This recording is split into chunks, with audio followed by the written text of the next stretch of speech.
You are watching Rahinijar TV with Ilama Sayyid Abdul Basit Bukhari. کہ اگر گناہ کبیرہ کا مرتکب مسلمان بغیر توبہ کے مر گیا اس کی بھی بخشش ہو سکتی ہے۔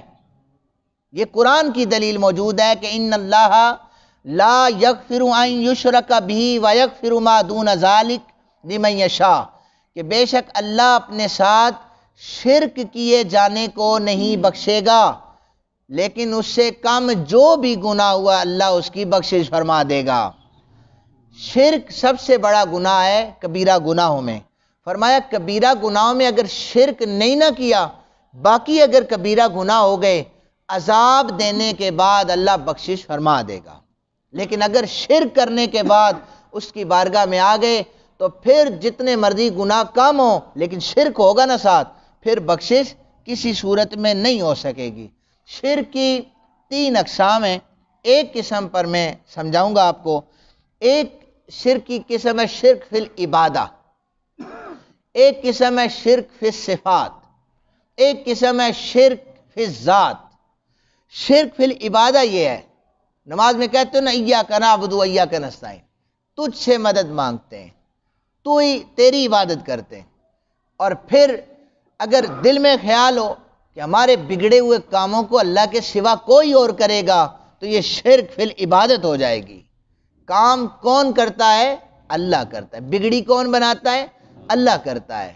ہمارا اہل سنت کا یہ عقیدہ بڑا واضح ہے کہ ہم جو اولیاء کرام کے مزارات پر یا ان کے وسیلے سے دعا کرتے ہیں تو ہم اس میں یہ کہتے ہیں یا اللہ اپنے مقرب بندوں کے وسیلے سے ہماری مدد فرما۔ ہمارا یہ عقیدہ ہرگز نہیں ہے کہ قبر میں لیٹا ہوا کوئی اللہ کا ولی ہمیں آ کر کوئی ہمارا کام کر دے گا، ایسا عقیدہ کسی کا نہیں ہے۔ یہ قرآن کے بھی خلاف ہے، حدیث کے بھی خلاف ہے۔ یہ جہالت پر مبنی عقیدہ ہے کہ کوئی ہمیں وہاں سے لچپالی کرے گا، نہیں، بلکہ اللہ کے مقرب بندوں کا وسیلہ دے کر جب التجا کی جاتی ہے تو اللہ اپنے بندوں کے وسیلے کی وجہ سے ہم پر اپنا کرم فرماتا ہے۔ دوسری شرک فی الذات ہے۔ ذات میں یعنی جو مجوسی جو ہوتے تھے وہ 2 خداؤں کی پوجا کیا کرتے تھے، وہ اس طرح مانتے تھے، بتوں کی پوجا کیا کرتے تھے، 2 خدا انہوں نے رکھے ہوئے تھے۔ تو اس حوالے سے فرمایا کہ شرک فی الذات یہ بھی درست نہیں ہے۔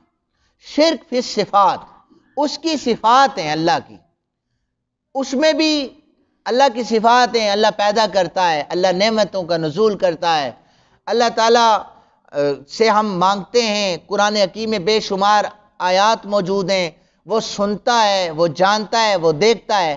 اس میں اگر ہم کسی بندے کے ساتھ اس کی صفات میں شریک کریں گے تو یہ بھی شرک ہو جائے گا، اس کی بھی کوئی معافی نہیں ہے۔ لیکن اس کی میں ڈیٹیل آپ کو بتانا چاہتا ہوں۔ شرک فی صفات میں اب تھوڑا سا ایک اپنے دماغ کو حاضر رکھیے گا۔ قرآن کی آیت موجود ہے ان اللہ بالناس لرؤوف الرحیم، اللہ تعالیٰ بندوں کے لیے رؤوف اور رحیم ہے۔ اللہ تعالیٰ بندوں کے لیے رؤوف اور رحیم ہے۔ سورہ توبہ آپ اٹھائیں نا تو وہاں پر اللہ تعالیٰ نے آیت نمبر 27 میں فرمایا کہ جو نبی پاک صلی اللہ علیہ وسلم ہے یہ بھی اپنے بندوں کے لیے رؤوف اور رحیم ہے۔ نبی بھی رؤوف ہے، رحیم ہے، اللہ بھی رؤوف اور رحیم ہے۔